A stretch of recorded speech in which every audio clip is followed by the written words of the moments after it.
All right, let's dive right in. Today, we're going to pull back the curtain on the engine room of any company, its finances. We're going to get past all the confusing spreadsheets and the boardroom jargon to figure out how smart financial management really unlocks a business's true long-term value. So let me just start with a question. If you had to pick one, what's the single most important number in a business? Now, a lot of people might say revenue, the top line, or maybe profit, the bottom line. And look, those are absolutely important, for sure, but they don't give you the full picture. What if I told you there's another number, a single powerful metric that can guide pretty much every big decision you make? Stick with me, because by the end of this, you'll know exactly what that number is. So here's our game plan. First, we'll cover the basics of what financial management even is. Then, we'll look at the big goals and the key decisions that really steer the ship. After that, we'll uncover the hidden price of money, which leads us to our star player, a little thing called Wacc. And finally, we'll see how you can use that one number to make much, much smarter decisions. Okay, Section 1. Let's talk about why we're calling finance the engine of the business. What does that actually mean? You see, financial management isn't just about counting beans or doing the books. It's way more dynamic than that. It's a whole process of making strategic decisions about how to get money, how to use that money to buy the stuff you need, your assets, and then how to manage all of it to hit your company's biggest goals. Really, you can just think of it as the brain behind the money. And this is why it is so critical. It touches literally everything in the organization. I mean, think about it. A marketing team wants to launch a huge new campaign. That's a financial decision. The operations team wants to buy a new piece of machinery. Financial decision. Even HR, when they're deciding on salary raises, yep, that has major financial implications. Excellence in finance really is the cornerstone of excellence everywhere else. Okay, so let's move into our next section. Let's talk about the goals and the key decisions that a company has to make to set its direction. So what's the ultimate goal here? This is a really fundamental choice. On one side, you've got profit maximization. This is like playing the sprinter's game. It's all about how much can we earn right now, this quarter. On the other side, you've got wealth maximization. And that's the marathon. How do we increase the total value of the company for its owners over the long haul? Now, short-term profit is obviously important, but pretty much everyone agrees that the real goal is to create sustainable, long-term wealth. And to do that, to achieve that long-term goal, a manager basically has three main levers they can pull. These are the three big categories of decisions that drive everything else. We've got investment, financing, and dividend decisions. Let's break them down. First up, investment decisions. This is basically the what should we buy question. It's all about where the company should put its money to work. Are we going to build a new factory? Should we buy out a smaller competitor? Or maybe we invest in a huge tech upgrade? These choices are what shape what a company is and what it can do in the future. Next, you've got financing decisions. Okay, so we decided to build that new factory. Now, how are we going to pay for it? Do we sell off more ownership in the company, which is called equity? Or do we go out and borrow money, which is known as debt?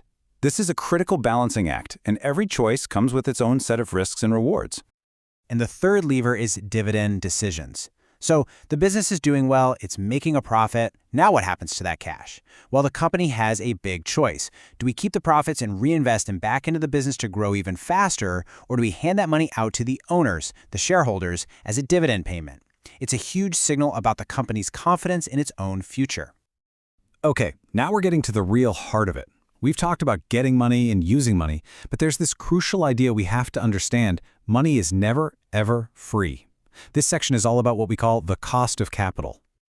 That's right. Every single dollar a company puts to work, it doesn't matter if it came from a bank or an investor, it has a price tag. A great way to think about it is like rent. The company is basically renting money from people who have it, and it has to pay them for the privilege of using it. And the reason for this rent is pretty simple. The people who provided the cash, the investors who bought your stock, the banks that gave you a loan, they aren't doing it just to be nice. They expect a return on their money. So the company absolutely has to earn enough profit to cover those payments. If it can't, well, that's when a business gets into very serious trouble. So this brings us to this really critical definition. The cost of capital is the absolute minimum rate of return a company has to earn on any new project it takes on. It's the hurdle rate. You can think of it as the financial passing grade. If a new project is only going to return, say, 8%, but your cost of capital is 10%, well, taking on that project is actually making your company poorer. You have to clear that bar. This leads us right to the main event of our whole explainer. how do we take all these different prices for money and boil them down into one single usable number? Let's talk about the all-important Wacc. I mean, this is the real puzzle, isn't it?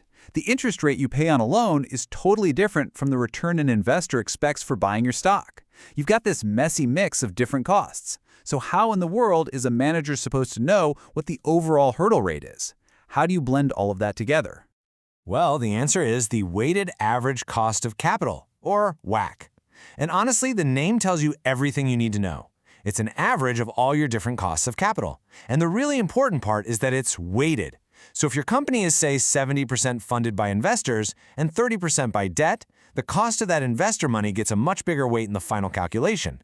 It's a really smart way to find the company's true blended cost for all of its money. And here's the recipe. It's actually a pretty simple 4-step process. Step 1, you figure out the specific cost for each type of money you have: debt, equity, and so on. Step 2, you figure out how much of your company is funded by each of those sources. That's the weight.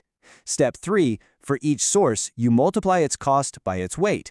And finally, step 4, you just add all those numbers up. And boom, that final number, that's your WACC. Okay, so we have it, the WACC.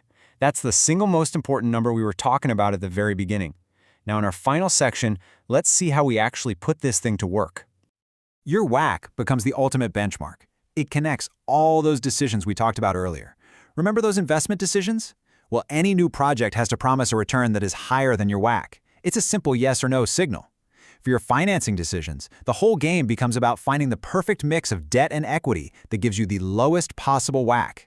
And it becomes the standard for judging performance. Are we consistently making choices that beat our cost of capital?